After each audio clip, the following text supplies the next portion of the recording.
Hare Krishna. So பிரபு வந்து எனக்கு ஒரு அழைப்பு கொடுத்து இந்த டைட்டில் கிருஷ்ண பக்தியில் நம்பிக்கை, கிருஷ்ண உணர்வில் நம்பிக்கை அப்படின்னு வந்து இந்த டைட்டில் பேச சொன்னாங்க. ஸோ அதை முன்னிட்டு இன்னைக்கு வந்து நம்ம பகவத்கீதா வந்து 4வது அத்தியாயம் 40வது பதம் ஆகும்.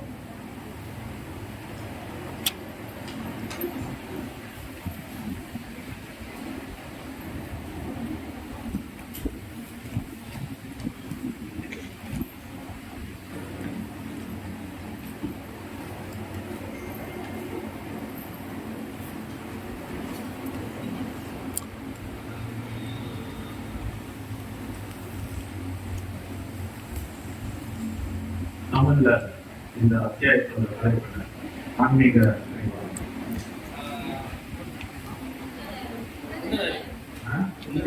உன்னத அறிவு, transcendental knowledge, spiritual knowledge, transcendental knowledge. அப்ப இந்த அத்தியாயத்துல வந்து நீங்க பாத்தீங்கன்னா கிருஷ்ணர் வந்து விளக்குறார். இந்த ஆன்மீக அறிவுன்றது வந்து யாரெல்லாம் புரிஞ்சுக்கலாம், யாரெல்லாம் புரிஞ்சிக்க முடியாது. அந்த பதத்துல வந்து பகவான் வந்து விளக்குறார். ஸோ 39வது பதம் நம்ம படிக்கணும். 39வது ஞானம் சம்யதேந்திரியா ஞானம் லப்த்வா பரம் சாந்திம் தத்வேனாதி கச்சதி.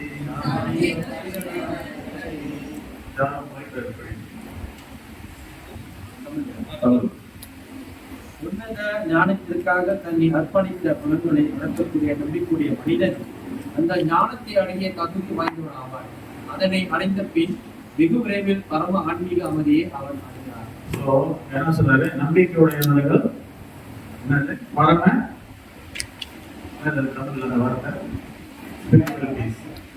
பரம ஆன்மீக அமைதியா, பரம ஆன்மீக அமைதியை வந்து அடைவான். நம்பிக்கை உள்ளவர். அடுத்த பதத்துல நம்பிக்கை இல்லாதவர்கள் பற்றி பார்ப்போம். அவங்க கேட்டு என்ன? சோ நம்பிக்கை உள்ளவர்கள் வந்து என்ன? பரம ஆன்மீக அமைதியை வந்து அவங்களால அடைய முடியும். ஓகே, சோ இன்றைக்கு பாதம் வந்து பதம் 4:40. சரியா?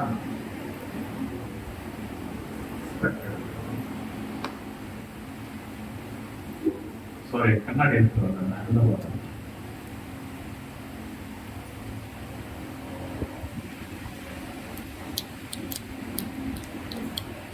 Ashnas cha sradadanascha samsayatma vinasyati nayam loko asti na paro na sukam samsayatmanah asnascha sradadanascha samsayatma vinashyati nayam loko asti na paro na sukam samsayatmanah asnascha sradadanascha samsayatma vinashyati nayam loko asti na paro na sukam samsayatmanah asnascha sradadanascha samsayatma vinashyati nayam loko asti na paro na sukam samsayatmanah.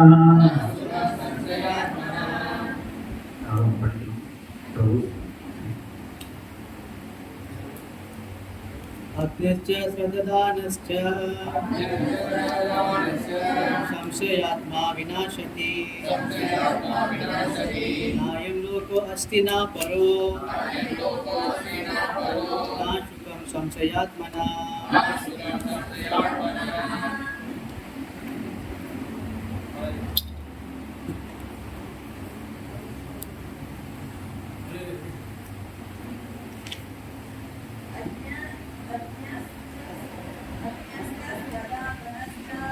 अज्ञास्य सुलभस्य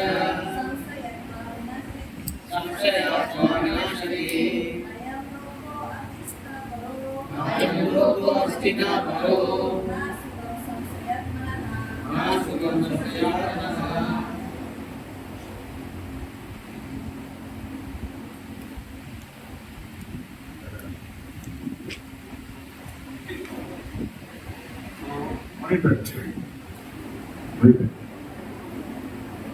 ஆனால் சாஸ்திரங்களை சந்தேகிக்கும் நம்பிக்கையற்ற முட்டாள் மனிதர்கள் இறைவனவை அடைவதில்லை, அவர்கள் வீழ்ச்சி அடைகின்றனர். சந்தேகம் கொள்ளும் ஆத்மாவிற்கு இவ்வளவிலோ மறு உலகிலோ இன்பம் இல்லை. மூணு விஷயங்கள் வந்து சொன்னாங்க. நான் சொன்னது போல இந்த ரெண்டு பக்கத்துல வந்து பகவான் வந்து விளக்குறார். என்ன விளக்குறாருனாக்கா, மத பூஜை முதல்ல வந்து யாரெல்லாம் வந்து இந்த ஆன்மீக அறிவை வந்து புரிஞ்சுக்க முடியும், இந்த ஆன்மீக ஞானத்தை யாரெல்லாம் புரிஞ்சுக்க முடியும் வந்து பகவான் சொல்லுறாரு. ரெண்டாவது, இந்த 40வது வந்து யாரெல்லாம் புரிஞ்சுக்க முடியாது, அவங்களோட நிலை என்ன அப்படின்னு வந்து இந்த 4வது அத்தியாயத்துல 40வது பதத்துல. அப்ப 3 விதமான நபர் பத்தி இங்க பேசுறாரு. மத வந்து அவர் சொல்றது வந்து அஷ்னானாக்கா தமிழ்ல வந்து அறிவு இல்லாதவர். என்ன சொல்லுவாங்க தமிழ்ல? இக்னாரண்ட். இக்னாரண்ட்னா அறியாமையில் இருப்பவர். ஓகேவா? மத வந்து அறியாமையில் இருக்கிறோம். ரெண்டாவது யார சொல்றாரு?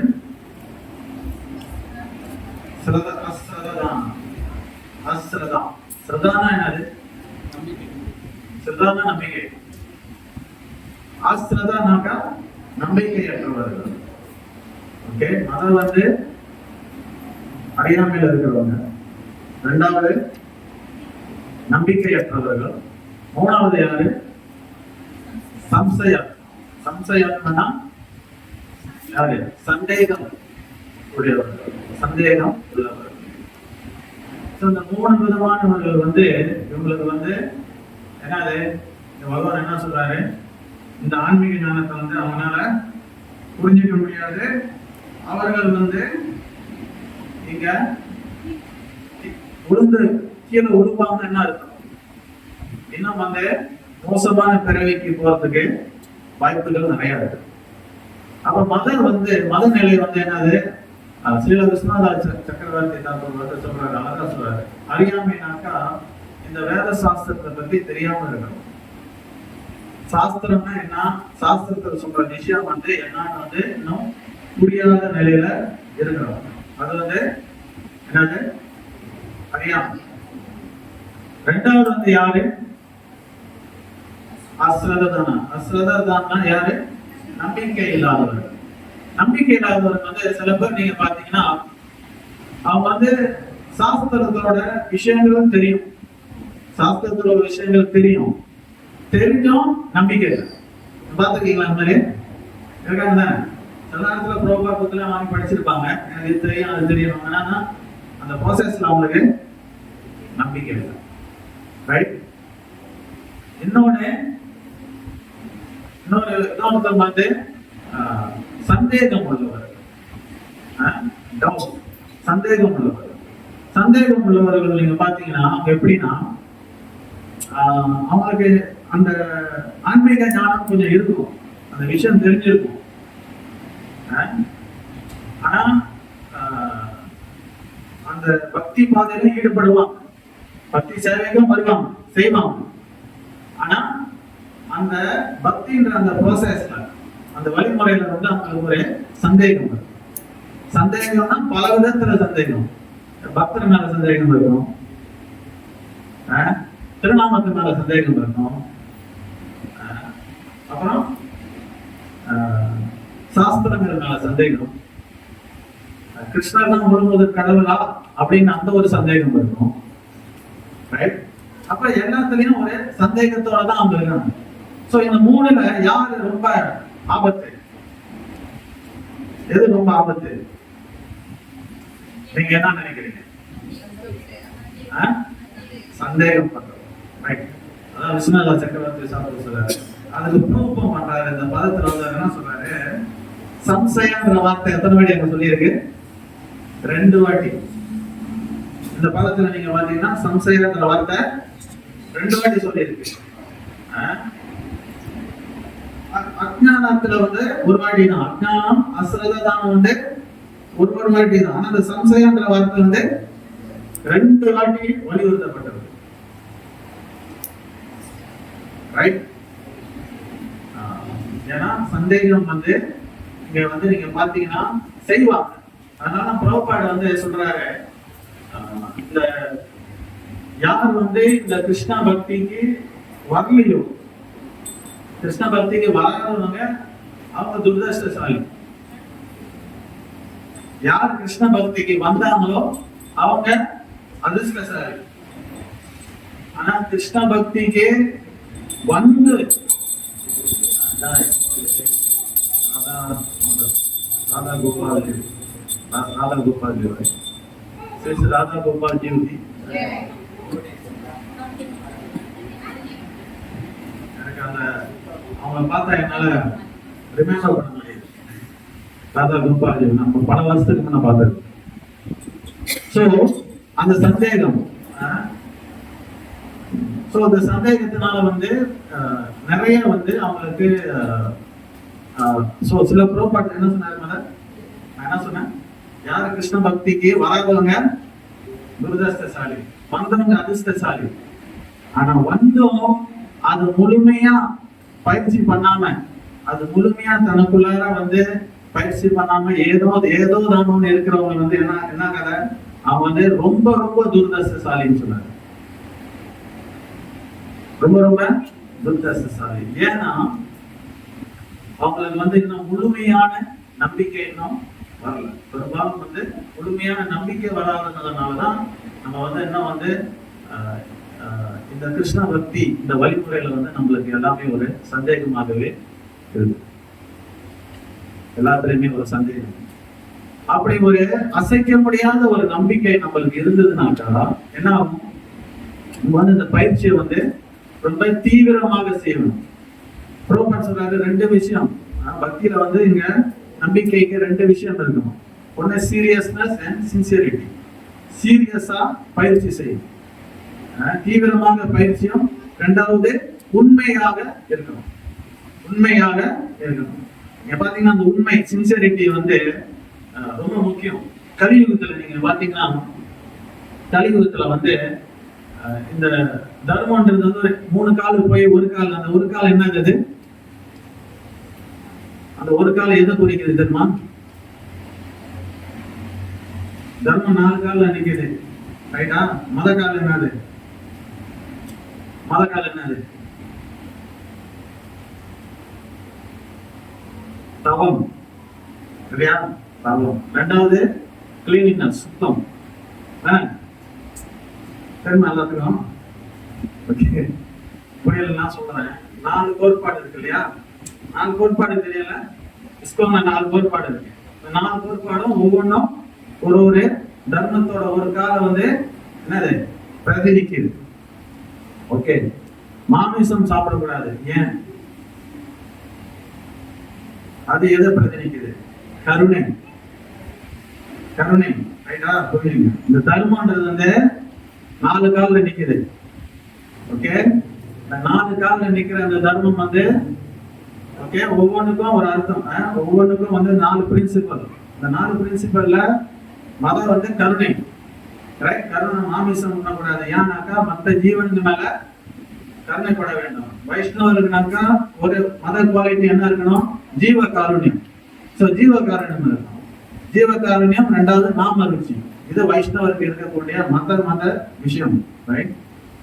நாமத்து மேல அசைக்க முடியாத நம்பிக்கை, நாமத்து மேல ஒரு சுவை, நாமத்துல ஒரு சுவை வந்து பக்தருக்கு இருக்கணும்.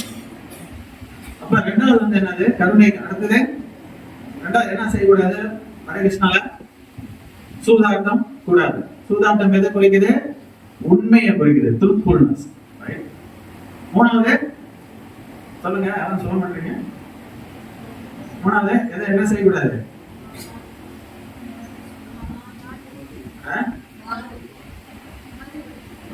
மது. மது மது என்னது? எதை குறிக்குது? தவம். வாழ்க்கையில வந்து தவம் இருந்து வாழ வேண்டும், இஷ்டத்துக்கு வாழக்கூடாது, ரைட்? நாலாவது வந்து தாகாத உணவு. அது வந்து எதை குறிக்குதுன்னா சுத்தம், கிளீனினஸ், ரைட்? நாலு. ஒவ்வொரு யுகத்திலையும் ஒன்னோடு குறைஞ்சிருச்சு. நான் கடைசியில 3 கால் உடைஞ்சு கலியுகத்துல ஒரே காலில் தான் நிற்குது. என்னது? உண்மை. உண்மை உண்மை உண்மையா இருக்க முடியுமா? முடியாது. நீங்க பார்த்தீங்கன்னா மனிதர்களுக்கு வந்து 4 குறைபாடு இருக்கு.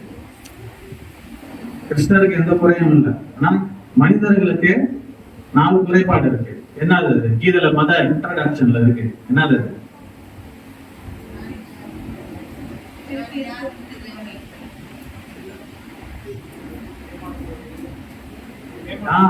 ஏமாற்றுவது, அப்புறம்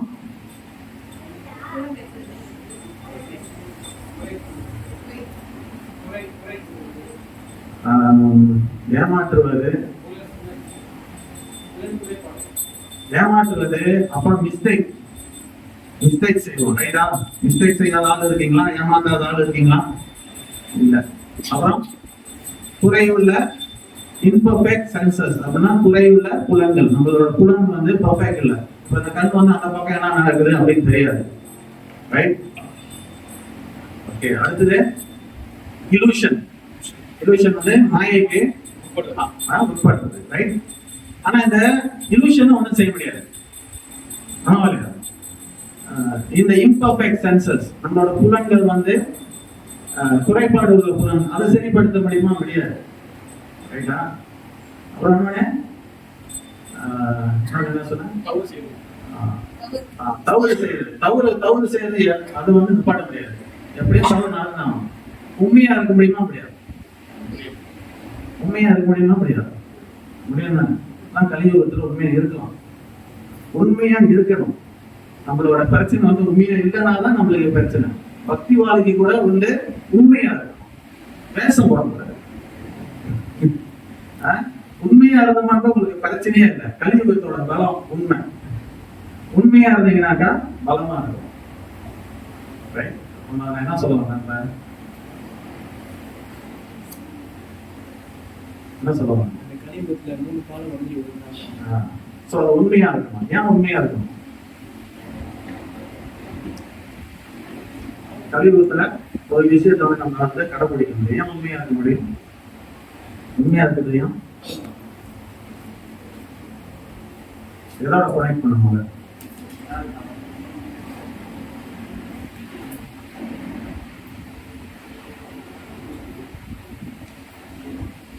என்ன சொல்லணும் உங்ககிட்ட?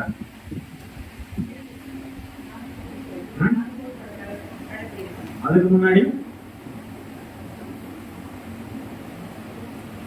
பக்தி வாழ்க்கையில நம்ம வந்து 2 விஷயம் இருக்கணும்னு சொன்னா இல்லையா? என்னது? Sincerity and seriousness. தீவிரமும் உண்மையும் இருக்கணும். இது இருந்தா நம்மளுக்கு வந்து ஞானம் பகவான் கொடுப்பாரு. எப்படின்னாக்கா பாகவதத்துல சொல்லுது, வாசுதேவே பகவதி பக்தி யோக பிரயோஜிதா ஜானாதி ஆசு வைராக்கியம் ஞானத்து அஹைத்துகம். அப்படின்னா வாசுதேவே பகவதினாக்கா வாசுதேவர் யாரு? ஸ்ரீ கிருஷ்ணர். பக்தி யோக பிரயோஜித்தார். பக்தி யோகம், பக்தி பண்ணணும் கிருஷ்ணருக்கு. கிருஷ்ணருக்கு பக்தி பண்றதுனால என்ன நடக்கும்னா ஞானாதி ஆசு வைராக்கியம் வரும், டிட்டாச்மெண்ட் வரும், பற்றுதல் இந்த உலக வாழ்க்கையில் ஒரு பற்றுதல் வந்து குறையும், டிட்டாச்மெண்ட் வரும். அப்புறம் ஞானஸ்து அகைத்துக்கம், ஞானம் கிடையாது. பகவான் வந்து அந்த ஞானத்தை கொடுப்பாரு. இப்போ உதாரணத்துக்கு பிரகலாத் மகாராஜுக்கு 5 வயசு. ஆனா 5 வயசுல வந்து அவர் சங்கிய தத்துவத்தை வந்து பேசுறாரு. சங்கிய தத்துவத்தை பேசுறாரு. எப்படி பேசினாரு? பகவானோட அருளால அவர் பேச முடியும். அதே மாதிரி துருவ மன்னர் வந்து அவரும் ஒரு சிறு வயசு, 5 வயசு. ஆனா அவர் வந்து பகவானோட ஆசீர்வாதம் பண்ணும்போது, அந்த சங்க வச்சு ஆசீர்வாதம் பண்ணும்போது என்ன நடக்குது? அவர் வந்து சுலோகமா தானாக அப்படியே வாயிலிருந்து தானாக அப்படியே பகவான புகழ ஆரம்பிக்கிறார். பகவானோட ஆசீர்வாதம் தான். அதனால புரோபாட் சொல்றாரு, கிருஷ்ணரை தெரிஞ்சாக்க ஒருத்தர் கேட்கிறாரு, கிருஷ்ணரை தெரிஞ்சா அந்த எல்லாமே தெரியுமா? ஆமா.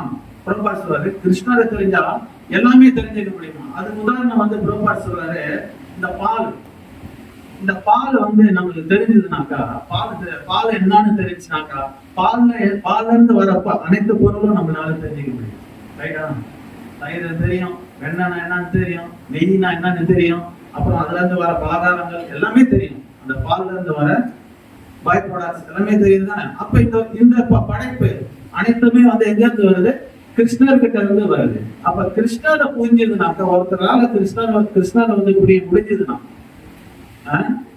அப்ப இந்த உலகத்தை வந்து அவர்கிட்ட வர அனைத்து விஷயங்களும் நம்மளால புரிஞ்சுக்கலாம். அதான் புரோபாட் அவரான உதாரணம் சொல்றாரு. சோ ஞானம் வந்து அப்ப உண்மையில என்னது? மதம் வந்து கிருஷ்ணரை தெரியும். கிருஷ்ணரோட ஆசீர்வாதத்தால் தான் அனைத்து விஷயங்களையும் நம்ம வந்து புரிஞ்சுக்கலாம்.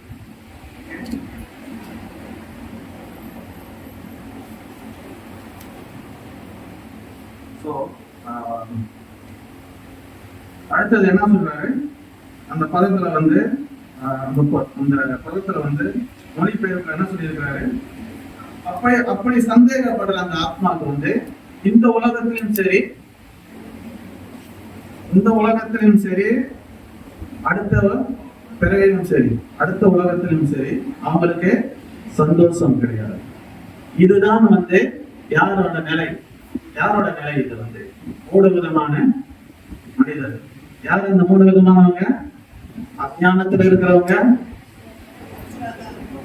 நம்பிக்கை இல்லாதவர்கள், சந்தேகப்படுறவங்க. இவங்க வந்து 3 பேர்த்துக்கும் வந்து இந்த உலகத்திலும் சரி அடுத்த உலகத்திலும் சரி அவங்களுக்கு சந்தோஷம் ஒண்ணு கிடையாது. அதான் அந்த பகவான் வந்து வளர்க்கிறாரு.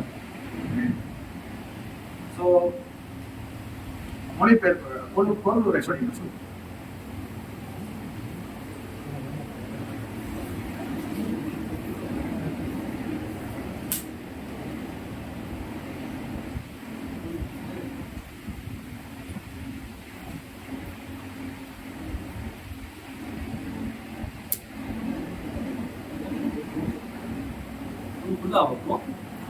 அந்த மத இது படிக்கலாம். தரமான அதிகாரப்பூர்வமான சாத்திரங்களில் பகுதிக்கு செல்வதாகும். அப்ப என்ன சொல்றாரு? மத இதுல பாருங்க, புரோபாட் வந்து ஒரு ரொம்ப இம்பார்ட்டன்டான பாயிண்ட். அவர் வந்து பகவத்கீதையோட புகழை முதல்ல பேசுறாரு. எல்லா சாஸ்திரங்கள்லயும் பகவத்கீதை தான் பெஸ்ட்னு சொல்றாரு. ஏன் அப்படி சொன்னாரு? ஏன்னாக்கா பெரும்பாலும் வந்து இந்த பௌத்திக உலகத்துல நீங்க பாத்தீங்கன்னா, நம்ம வந்து யார் வந்து ஆக பெஸ்டோ அவங்களதான் நம்ம நம்புவோம். அவங்க என்ன சொன்னாலும் நம்பிடுவோம். அவங்க என்ன சொன்னாலும் நம்மளுக்கு மந்திரம், நம்மளுக்கு திருமந்திரம் ஆயிடும். அவங்க என்ன சொன்னாலும் சரி, ரைட் தானே? அப்படி ரொம்ப ஃபேமஸான ஆள் யாராவது என்ன சொன்னாலும் அதுதான் தெய்வ வாக்கு மாதிரி நம்ம சொல்லிக்கிட்டு இருக்கோம். அவங்க என்ன சொன்னாலும் நம்ம செய்வோம். ஏன்னா ஆக சிறந்தவங்க. அப்ப இங்க வந்து புரோபாடியா வந்து பகவத்கீதா ரொம்ப சிறந்த புக்கு அப்படின்னு வந்து இங்க வலியுறுத்தி சொல்றாரு. ஏன் வலியுறுத்தி சொல்றாருனாக்கா, அப்ப நம்மளுக்கு வந்து அந்த ஒரு நம்பிக்கை வரும். இத வந்து கேட்கும் போது நம்ம எல்லாத்துக்குமே ஒரு நம்பிக்கையை கொடுக்கிறார். பகவத்கீதா தான் ஆக சிறந்த புக்கு, அதுல எந்த ஒரு சந்தேகமும் கிடையாது. அப்ப அதுல சொல்ற விஷயங்களை வந்து நம்ம கடைபிடிக்கும் போது என்னது, நம்மளுக்கு சந்தேகம் ஒண்ணு வரக்கூடாது. சந்தேகம் வரலன்னா நம்பிக்கை தானாக வரும். நம்பிக்கை வரும். அதனால புரோபாட் வந்து இந்த இடத்துல வந்து இந்த விஷயத்தை வந்து சொல்றாரு. அப்படிங்க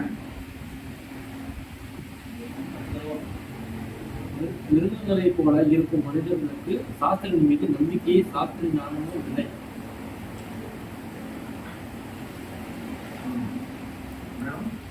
சிலர் சாஸ்திரங்களை பற்றி அறிந்திருந்தாலும் அவற்றில் சில பகுதிகளை மேற்கோள் காட்ட முடிந்தாலும் அச்சொற்களில் அவர்களுக்கு நம்பிக்கை இல்லை. அதான் நான் சொன்ன மாதிரி பாருங்க, பொருள்களும் சொல்றாரு சாஸ்திரம் தெரிஞ்ச சில பேர் வந்து மிருகத்தனமா இருக்கிறாங்க வாழ்க்கையில். அதான் வந்து அறியாமை. அதனாலதான் வந்து பிரச்சாரம் செய்யக்கூடியவர்கள் வந்து ரெண்டு விஷயம் செய்யணும். ரெண்டு விஷயம் வந்து முக்கியம். ஒண்ணு இந்த உலகத்துல வந்து ரெண்டு விதமான மனிதர்கள் இருக்காங்க. ஒருத்தவங்க வந்து எப்படின்னாக்கா அறியாமையில இருக்காங்க. அறியாமையில இருக்கிறவங்கள்ட்ட நம்ம என்ன செய்யலாம்? புத்தகங்கள் கொடுத்து பிரச்சாரம் பண்ணணும், இந்த ஞானத்தை கொடுக்கணும். இன்னொன்று வந்து அப்படின்னா அகங்காரம் பிடித்தவர்கள், திமிர் பிடித்தவங்க இருக்கிறாங்க. இவங்களுக்கு என்ன செய்யணும்? நீங்க இவங்களுக்கு என்ன செய்யணும்? பிரசாதம் கொடுக்குவாங்க. பிரசாதம் கொடுத்து வாங்கலாம் அப்படி இருக்காங்க தானே? பிரசாதம் கொடுத்து வாங்காம போறவங்க இருக்காங்க தானே? வேணாம்னு சொல்லுவாங்க தானே? உங்களுக்கு மனசு கஷ்டமா இருக்கு தானே? அப்ப என்ன செய்யணும்? பிரகலாத் மகாராஜ் வந்து அவங்க அப்பாவுக்காக என்ன செஞ்சாரு? பிரார்த்தனை பண்ணாரு. ஏன்னா வைஷ்ணவர்களோட குணம் அப்படின்னா இந்த மாதிரி மனிதர்களை பார்க்கும்போது நம்ம அவங்களுக்காக பிரார்த்தனை செய்யணும். பகவான் கிட்ட பிரார்த்தனை செய்து அவங்களும் இந்த நல்ல வழிக்கு வரணும் அப்படின்னு வந்து பிரார்த்தனை. அதான் வந்து ஒரு பிரச்சாரம் செய்யக்கூடியவங்களோட ஒரு குணம். அந்த மாதிரி ஒரு குணம். அப்ப இந்த மாதிரி பல விதமான மனிதர்கள் வந்து இந்த புரோபாட் வளர்க்கிறாரு. அப்ப இவங்களெல்லாம் எப்படி நம்ம டீல் பண்ணணும், இந்த கிருஷ்ண பக்தியில எப்படி டீல் பண்ணணும் அது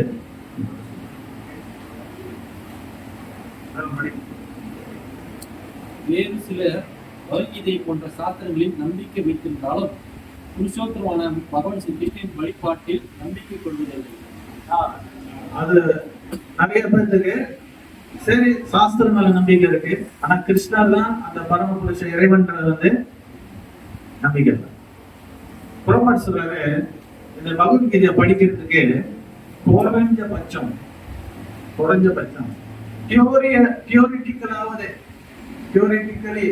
தியோரிட்டிக்கலி நம்ம வந்து கிருஷ்ணர் தான் பரம புருஷ இறைவன் வந்து முதல்ல தியோரியாவது ஏற்றுக்கணும். பிராக்டிக்கலுக்கு போறதால தியோரியா ஏற்றுக்கிட்டாதான் அதை நீங்க வந்து புரிஞ்சுக்கணும். அவர் வந்து அந்த பரம புருஷன் இறைவன் ஏத்துக்காத எப்படி அந்த ஞானத்தை நம்மளுக்கு கொடுக்க போறாரு? அந்த ஞானம் வந்து ரிவீல் பண்ண முடியாது. அதனால ரிவீல் ஸ்கிரிப்சர்ஸ். என்ன சொல்றாரு? Reveal scriptures. ரிவீல்னாக்கா அந்த ஞானத்தை வந்து பகவானே ரிவீல் பண்ணாரு. அப்ப அதை ரிவீல் பண்றதுக்கு நம்மளுக்கு புரிய வைக்கிறதுக்காக நம்ம புரிய வைக்கணும்னாக்கா, நம்ம புரிஞ்சுக்கணும்னாக்கா அது வந்து பகவானோட கருணை இருந்தாலும் பகவான் அதை வந்து நம்ம கேட்டுக்கணும். அத்தகைய நபர்கள் கிருஷ்ண உணர்வில் நிலைத்திருக்க இயலாது. அவர்கள் வீழ்ச்சி அடைகின்றனர். மேலே குறிப்பிட்ட நபர்களை நம்பிக்கையின்றி எப்போதும் சந்தேகத்தில் தொடர்பவர்கள் எவ்வித முன்னேற்றமும் அடைவதில்லை. கடவுளிடமும் அவரது சொற்களின் நம்பிக்கையற்ற மனிதர்கள் இவ்வுலகிலோ மறு உலகிலோ எந்த நன்மையும் அடைவதில்லை. நம்பிக்கை இல்லாதவர்கள், சந்தேகம் உள்ளவர்கள் இந்த உலகத்திலும் சரி அடுத்த உலகத்திலும் சரி அவங்க வந்து சந்தோஷமா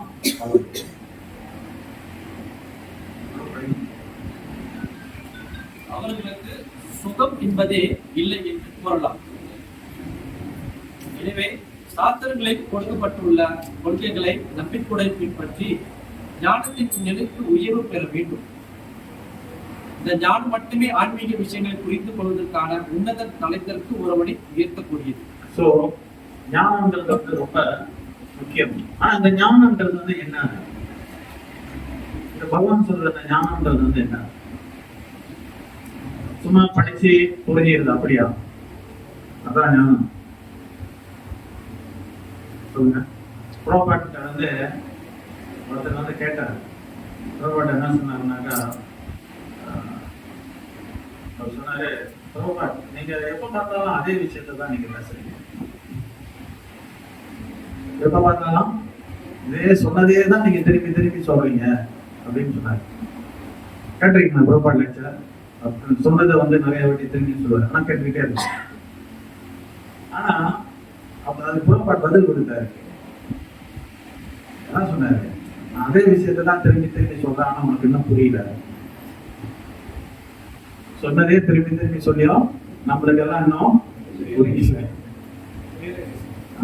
புரியலனாக்கா இன்னும் உணர்வு இன்னும் உணர்வு. சிம்பிளான விஷயம் என்ன சொல்றாரு, நம்ம வந்து இந்த உடல் கிடையாது தானே. ஆனா நம்ம வந்து அன்னாட கண்ணாடி பார்த்து என்ன பண்றோம், அலங்காரம் பண்ணி நல்லா மேக்கப் அடிச்சு நான் தான் அந்த உடல் நினைச்சுக்கிட்டு தானே இருக்கணும். உணர்ந்துட்டுமா? அந்த முழு நிலைக்கு வந்துட்டுமா? ஸோ ஞானம்ன்றது வந்து பகவானால அது வந்து எப்படி வரும்னாக்கா, ஒருத்தவங்க வந்து தீவிரமான ஒரு பக்தி, அந்த பக்தியை செய்யும் போது உண்மையாக இருக்கணும். அப்படிப்பட்ட பக்தி செய்யும்போது பகவான் வந்து அந்த ஞானத்தை நமக்கு கொடுத்தார். தொட்டுக்கெல்லாம் போகக்கூடாது. சில பேர் பாத்தீங்கன்னா, நீங்க வந்து இதுக்கு உதாரணம் கொடுக்கணும்னாக்கா, ஒருத்தர் வந்து 4 விதமான மனிதர்களை பத்தி சொல்றோம் பாருங்க. ஒருத்தர் வந்து கடல் கரைக்கு போறாங்க. மத நிலையில மனிதர் வந்து அவர் என்ன செய்யறாரு, அப்படியே போயிட்டு அங்க உள்ள கேம்ஸ், சில பேர் பந்து விளையாடுறாங்க, சில பேர் அப்படி சுத்தி பார்த்துட்டு இருக்காங்க, சில பேர் ஐஸ்கிரீம் சாப்பிடுறாங்க. இதெல்லாம் ஒரு வேடிக்கையா பார்த்துட்டு வர இது மத நிலை மனிதன். ரெண்டாவது வந்து என்ன செய்யறாங்க, அவங்க போயிட்டு சில பேர் பாத்தீங்கன்னா குளிக்கல, போயிட்டு காலப்பட்டம் அழைச்சிட்டு வருவாங்க. ரைட்டா? அப்பதானே.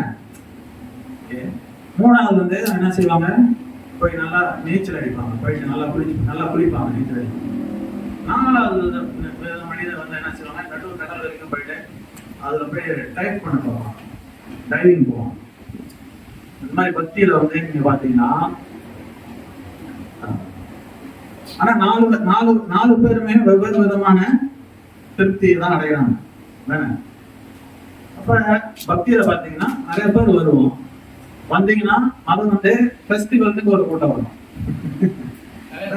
நிறைய பேர் வருவாங்க. அப்ப ஃபெஸ்டிவல் வந்து வேடிக்கை பார்த்துட்டு என்ன செய்யறாங்க, எல்லாம் நல்லா இருக்கு அப்படின்ட்டு போயிடுவாங்க. பட் நீங்க உள்ளுக்குள்ள விஷயத்தை அனுபவிக்க முடியுமா? முடியாது. பக்தியில உள்ளுக்கு என்ன இருக்குன்னு அப்படின்னு முடியுமா? முடியாது.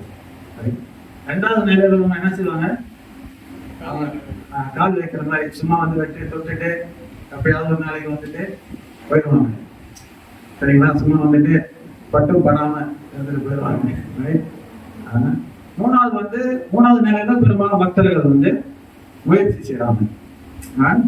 இன்னும் வந்து ஆனா முழுமையா வந்து அந்த பக்தின்ற அந்த சமுதிரத்துல இறங்கிட்டாங்க தானே.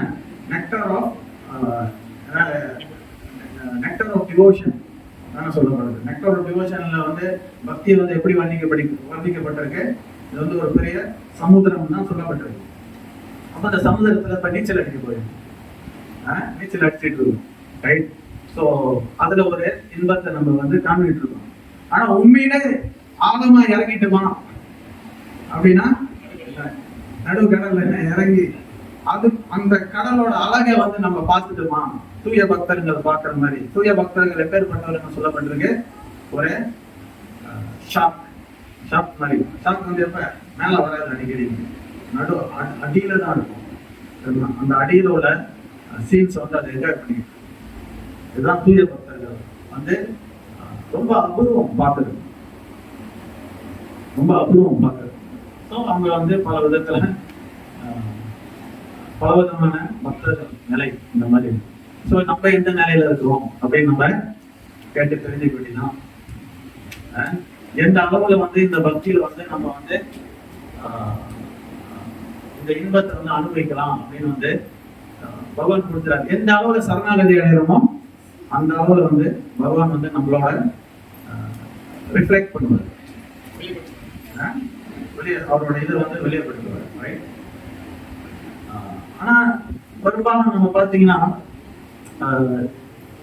சாஸ்திர வேதங்கள்ல என்ன எப்படி சொல்லியிருக்குன்னா, பௌதிக விஷயத்துல நம்ம வந்து போதும்னு சொல்லணும், ஆன்மீகத்துல பத்தலன்னு சொல்லணும்.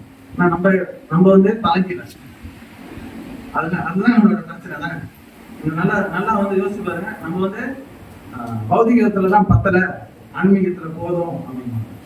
சாணக்கிய பண்டிட் சொல்றாரு, இந்த உலகத்துல வந்து அதாவது 3 விஷயத்துல வந்து திருப்தி அடைஞ்சு வாழ வேண்டும், 3 விஷயத்துல வந்து திருப்தி அடையக்கூடாதுன்னு சொல்றேன். 3 விஷயம் எதுல திருப்தி அடைஞ்சு வாழலாம்? தனக்குன்னு ஒதுக்கப்பட்ட செல்வம், கிடைக்கிற செல்வத்தை வந்து திருப்தி அடைஞ்சிடணும். தன்னோட வாழ்க்கை துணை, கணவன் மனைவி, அதையும் திருப்தி அடைஞ்சிடணும். கணவன் மனைவி, அப்புறம் செல்வம், அப்புறம் இன்னொன்று வந்து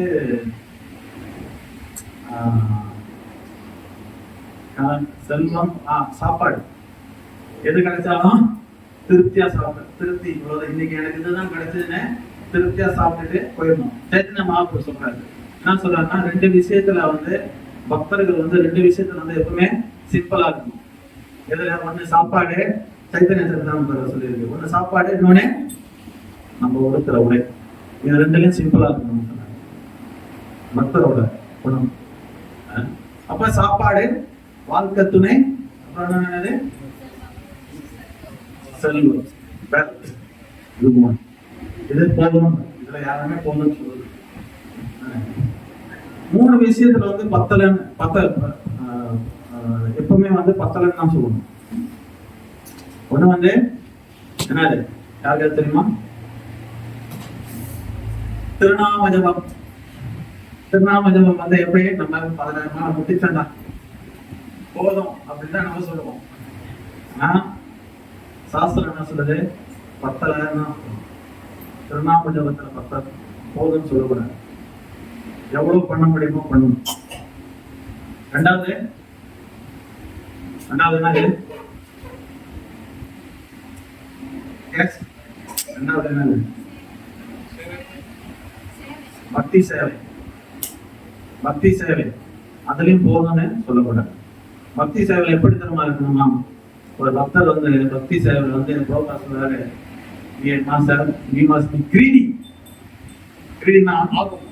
ஒரு நிறைய அந்த பேராசை நிறைய, எதுல பேராசை நிறைய இருக்கணும்? பக்தி சேவையில பேராசை நிறைய இருக்கணும். செல்வத்திலையும் பேரு புகழ்ல கிடையாது. பக்தி சேவை கிரீடியா இருந்தோம்னா, we must greedy for Krishna. We must greedy for Krishna. கிருஷ்ணருக்கு வந்து ரொம்ப அப்படியே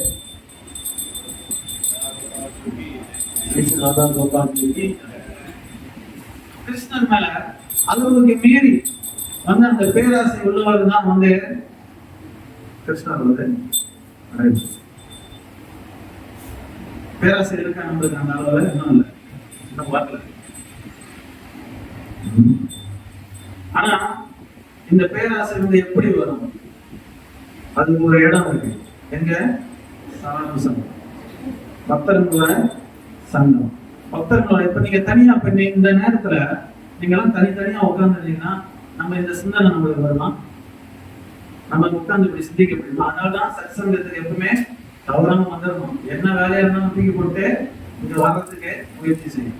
இந்த சத்சங்கத்துலதான், ஏன்னா மகாபிரபு சொல்றாரு, என்ன சொல்றாரு? அசத் சங்க தியாகம், பக்தர் இல்லாத சங்கம் விட்டுவிடு, பக்தர்களோட சங்கத்துல எப்பவுமே நீ இரு அப்படின்னு தான் சொல்றாரு. அதுதான் ஒரு வைஷ்ணவனோட மத குவாலிட்டி. மகாபிரபுட கேட்கிறாங்க, வைஷ்ணவர்னா யாரு? வைஷ்ணவனா எப்படி இருப்பாங்க? வைஷ்ணவரோட மத கொள்கை என்னது? அசத் சங்க தியாகம், பக்தர் இல்லாத சங்கத்தை விட்டுவிடு. ஏன்னா பக்தர் இல்லாத சங்கத்துல வந்து என்னது? இந்த 3 விஷயம் தான் நம்மளுக்கு வரணும். என்னது?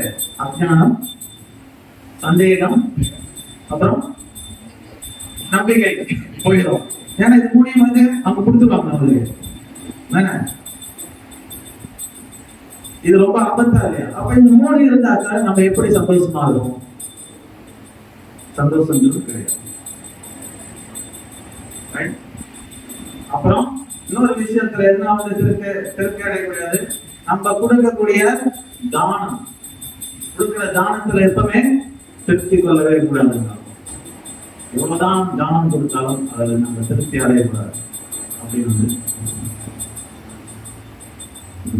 ஸோ பக்தியில வந்து இந்த மாதிரி விஷயங்கள் வந்து நம்ம இந்த மாதிரி விஷயங்களை கடைப்பிடித்து வந்தோம் என்றால் பக்தியில வந்து நிறைய பகவானுக்கு ரொம்ப அன்போட செய்ய ஆரம்பித்தோம் என்றால் உங்களுக்கு வந்து நிறைய இந்த ஞானங்கள் வந்து பகவான் உங்களுக்குள்ளாரே கொடுப்பார்.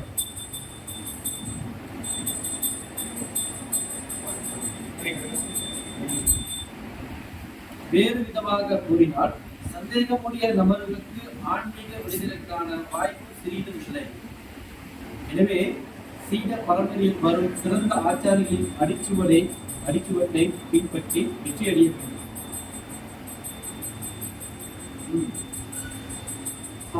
கடைசியாக வந்து புறப்பாடு சொல்றாரு, சீட பாக்களிலிருந்து அந்த குரு அப்ப இந்த நம்பிக்கையை வளர்த்துக்கிறதுக்கு வந்து முழு சரணாகதியில மற்ற விஷயம் என்ன செய்யணும், 3 விஷயம். அது வந்து இந்த 4வது அத்தியாயத்துல தான் பகவான் சொல்றாரு. என்னது? தத்விதி பிரணிபாதேன பரிபிரஸ்னேன சேவையா உபதேசம் சித்தேனா ஞானின ஸ்தர்ப்ப ரசினானா. ஒரு குருவை நாடி போனோம் இல்லையா, ஒரு குருவை நாடி போனோம், அவர்கிட்ட தீட்சை பெற வேண்டும், அவருக்கு பிறகு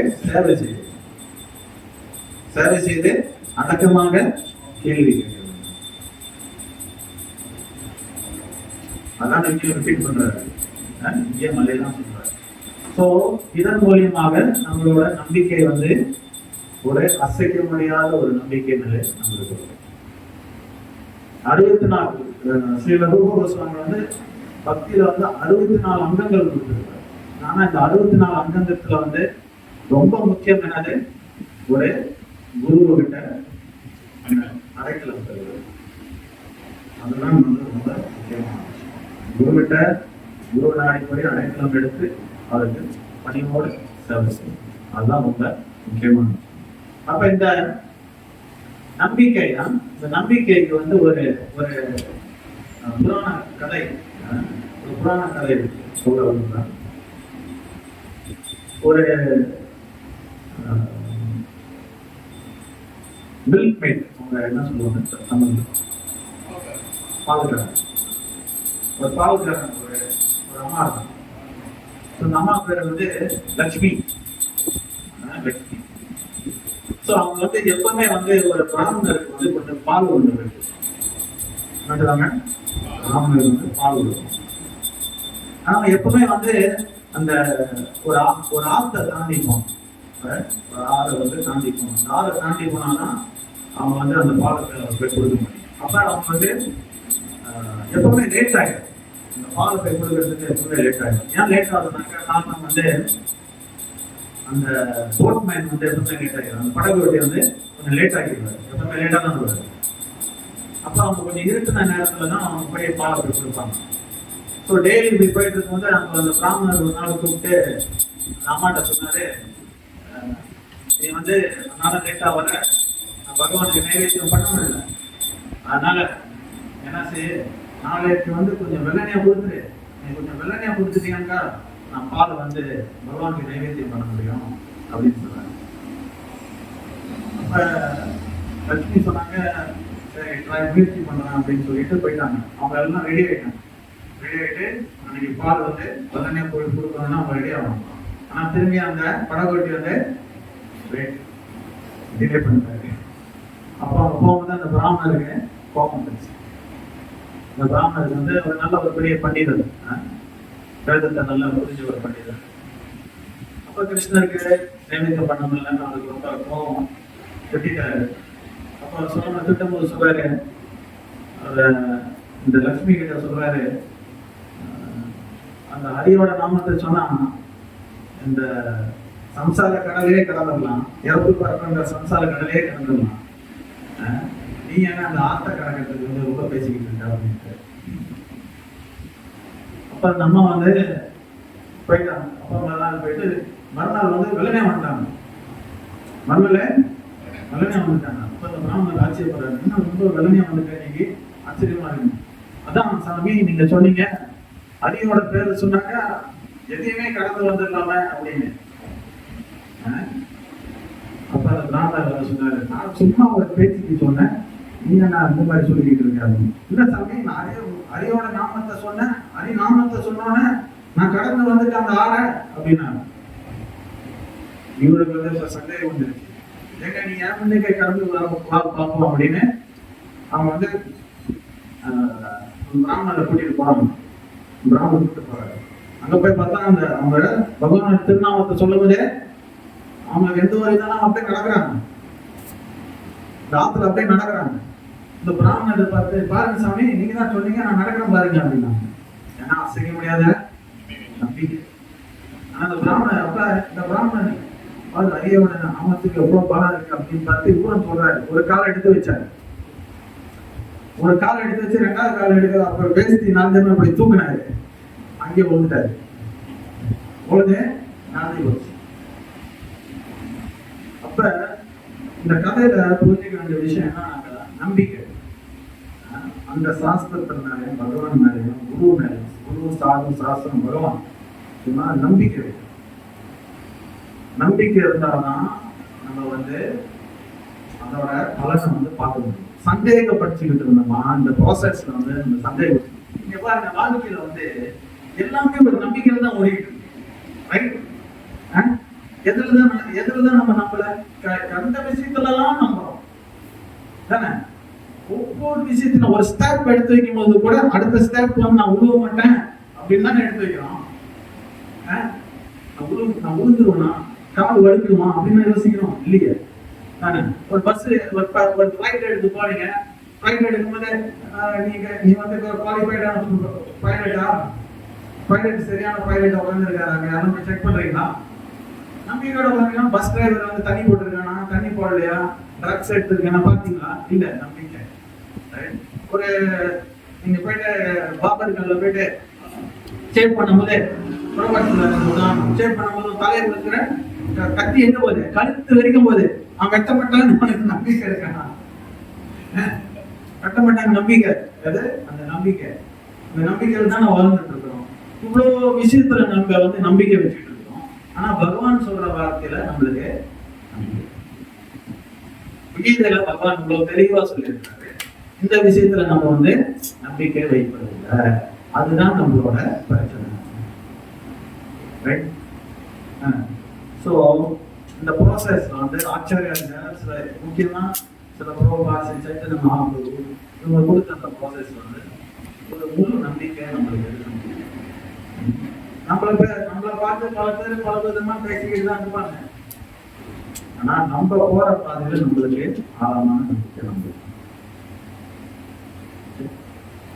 சரி, இதோட முடிச்சுக்கிறேன். ஏதாவது கேள்வி சந்தேகம்